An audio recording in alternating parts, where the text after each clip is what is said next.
Thank you for tuning into the Faceless Podcast. I go by the name of Shepherd. My friends call me Sheps. You can call me whatever you like, as long as it's not I. We're gonna have a conversation. Before we go on, this is gonna be a quick one. It's just, alright. Before we go on, you know the drill.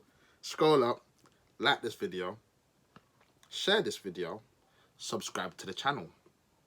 It's very simple, guys. Help me help you, as they say. Okay, this is a thought that I had, and I want to share it out there, and I might do this more often. Actually, just use this platform as a sounding board for some of my ideas, for some of maybe the changes that I think could be effective in making change. And what I'd love is for you guys to engage. Call me an idiot, call me right, call me wrong. Bring forward arguments in the comments to either be on my side or be against it. Disprove me.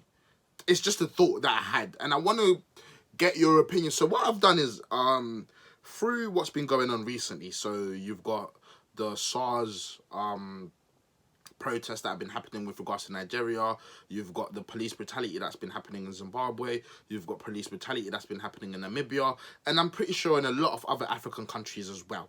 This has been a common and persisting problem of governments and law enforcement that exceed their mandate. So corruption. Effectively, they become thugs. Same way you'd think of the mafia, protection money, racketeering, that all of that, you can find that in some of the law enforcements and the governments in Africa. It's not just unique to Africa, but since, I would say it's weird because Africa's the oldest, but also the youngest, if that makes sense. So the oldest in terms of Africa's rich in history, going back to the first man, some would say. However, in terms of recent government, we're some of the youngest countries. Zimbabwe only got their independence in 1980. There's people alive today that lived in apartheid South Africa. There's people alive today that live... So in terms of the new countries, Africa's pretty young. And we have to look at what some of the other most successful countries have implemented within their rights and their constitutions to kind of protect people from this tyranny. And what I want to suggest, and I know it's going to sound radical, it's going to sound crazy, but hear me out on this. Should Africa consider a similar constitutional right to the Second Amendment in America?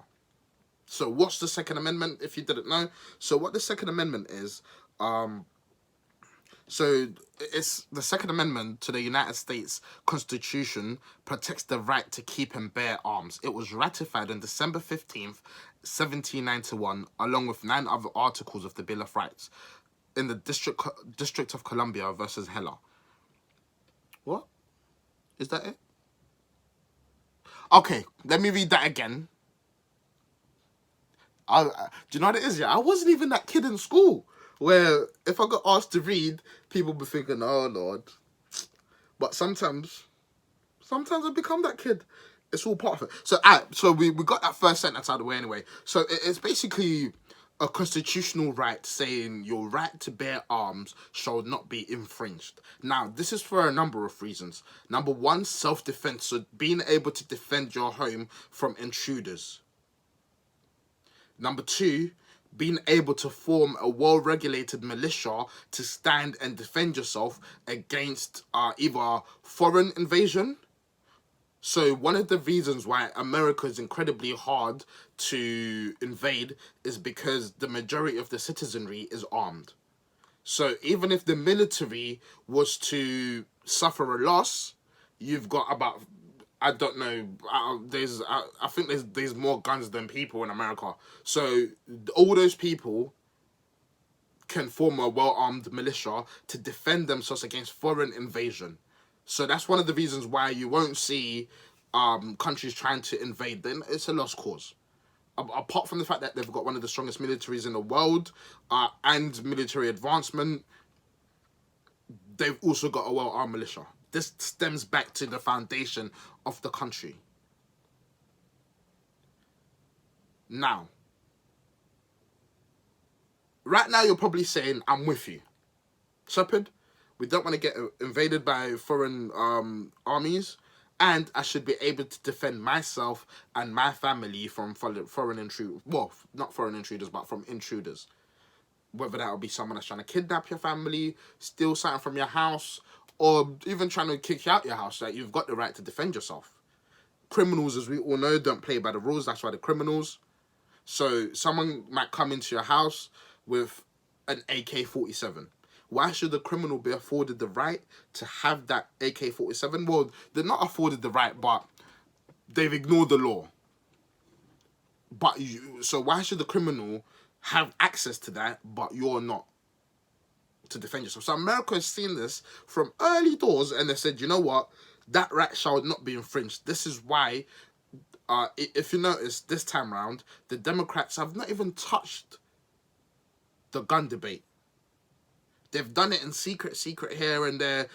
Joe Biden bringing out Beto O'Rourke to say, you're going to be my gun guy. And obviously there's clips of Joe Biden saying we're going to take all the guns and whatever. We do know this is a very kind of left-leaning point of view to take away people's firearms. But the reason you do not hear them debate that on a debate stage is because it is a losing argument. The people in America do not want you to touch their guns. The other reason why it's important is it protects, almost acts as a check and a balance to the government becoming so corrupt to the point where it turns into a SARS. It turns into the riot police in Zimbabwe. It turns into some of the police in Namibia, where there is no answer from the people because they're well armed, but the citizenry is not. So my thought is, should we as Africans start to consider these laws, maybe implementing them? And this is not me saying I want every single person to have a gun in Africa, but should they have the right? Should they have the ability to? And am I late? Is this already afforded in the Constitution? In your country? Because I'm looking at this thinking, this has been an issue going on for as long as some of these countries have been formed. You've got dictators that don't want to step out of power, and they've got their enforcers who basically keep them in power. And you could bring, and again, this is why I want you guys' help on this, to be able to argue the pros and cons, because I know already, because when I put this as a poll on my Instagram, and the overwhelming response was no, we should not be kind of trying to walk down this path. And now, if you voted in that poll, in the comments below, put why. So I know one of the arguments that will come up is, well, look at an increase in guns will increase gun deaths. That is true. That is true. But that's the same for anything. If you increase the amount of lions in the world, that will increase the amount of deaths from lions. So, to me, again, I'm not advocating for senseless death. What I'm trying to weigh out is the pros versus the cons. Now, what I believe would be able to do, which is different, is learn from the mistakes that have been made from America. So, for example, if you want to look at the highest rates of gun deaths in America, they're actually in states with the most restrictions on guns, which just so happen to be democratically run states. Sorry. You can learn from that. You can learn from history. We've got cases on cases on cases on what will be permissible, what will be acceptable. Now, why do I think this is important? I believe the power should be with the people. There's a reason why we campaign. There's a reason why people vote. The power should and always be with the people. Your president, your ministers, your whatever government officials should be there to enact what the people want to happen. Now, what happens when that citizenry can only speak. And remember, these people that are corrupt, it's not like there's a law that allows them to be corrupt. They just ignore certain things. Like in SARS, that if you want to find out more about what's going on in Nigeria, watch one of my other the video that I've done trying to expose what's going on there. People will just ignore. I'm pretty sure if you look at the laws in Nigeria, SARS are not allowed to just go out there and start killing people. I'm pretty sure if you look at the laws in Zimbabwe, the police is not allowed to kill people for trying to demonstrate because they've had enough about something, for peacefully protesting, and cover it up on top of that. I'm pretty sure if you look at the laws in these countries, the police is not allowed to just go into your house and take you because you're saying something that the president doesn't like. So these people that are in power are already ignoring laws. So my point is there a way, looking at these pros and cons, looking at, yes, gun deaths would go up, however, a properly educated citizenry could actually mitigate. You can actually see, okay, if people are being used on how to safely store firearms, people are being educated on how to properly use firearms, people are being educated, don't pull out your gun unless you plan to use it, because if you do, you escalate the situation. If you pull out your gun and you don't, and immediately you escalate the situation. People being taught the proper methods. Like, is there a way of implementing this in a way where it empowers the citizenry? Because at the moment, all we could do is just protest and get killed. That's what's happening in Nigeria. Because these people, like I said, they're ignoring the law. They're laughing in our faces when end SARS. Yeah, we've ended SARS, but we're going to have SWAT. End this police force. Oh yeah, we've ended it, but the exact same people doing the exact same things are just going to be operating under a different name. Now, humor me on this. What if the citizenry was armed? The police would definitely think twice. Now, I'm not advocating for violence. Please, please, please understand me. I'm not saying anyone in Africa go buy guns and start killing the police. That's not what I'm saying. What I'm trying to suggest is a balancing out of the power dynamics, so you as a citizen in the country you are do not feel completely helpless. Because and correct me if I'm wrong on this as well, what I see happening is through these kind of socialist communist governments that we seem to have a lot of in Africa, what tends to happen is people get bred into submission. So we just start, as long as they don't kill me today, we'll just let it happen. It's not affecting me today, I'm all right. Whereas if the citizenry was armed, you couldn't have the police just running up into anyone's house trying to racketeer. You couldn't have the police just running up. They would have to think twice because they're humans as well. They want to live. The reason they can abuse the power the way they are is because they know you can't do anything about it. And it then becomes learned behavior, which one police officer teaches to another, and then it becomes the norm.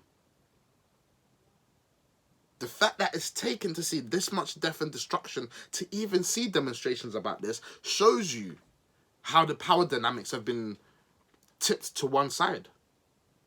So that's my thought.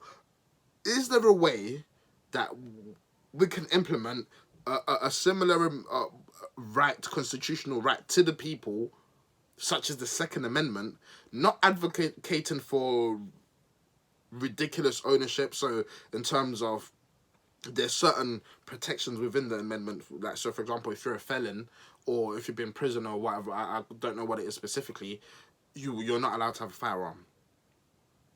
So there are certain provisions, so you're not having matey from down the road who's killed 15 people and now he can legally own a firearm. So there are provisions. I'll be a fan of safe gun laws, But the fact that you are now empowered as a citizen, do you think that will change the dynamics? Do you think maybe these corrupt police forces will think twice before they get... Because, okay, so to get to the point we are today is because they know nothing will happen to them. If in 1992 or whenever your country got independence, if those police or those corrupt institutions knew that if we play about with the people and we try to oppress them, we will get pushback. The people will band together and say, we do not want to be run like this. Would that have thought different? Or would you then bring up maybe a situation like Congo when there's a civil war that's been going on for Lord knows how long? So I do not know the right answer to this. I've just got my view, which I think it's worth a conversation at least. I think it's worth consideration at least. What are your thoughts? Leave it in the comments below. Have I lost it? Have I completely lost my marbles? Or am I onto something here? I want you guys to help me expand this thought and see, can it make a difference? Can it actually make a difference? Because it's about time the people were able to stand up for themselves, defend themselves, and get a government that accurately reflects what the people want. Anyway, it's just the ramblings of a madman. Thank you for tuning in. I go by the name of Shepherd. My friends call me Sheps. Call me whatever you want. As long as it's not Oi, yeah, we can have a conversation. I'll see you next time.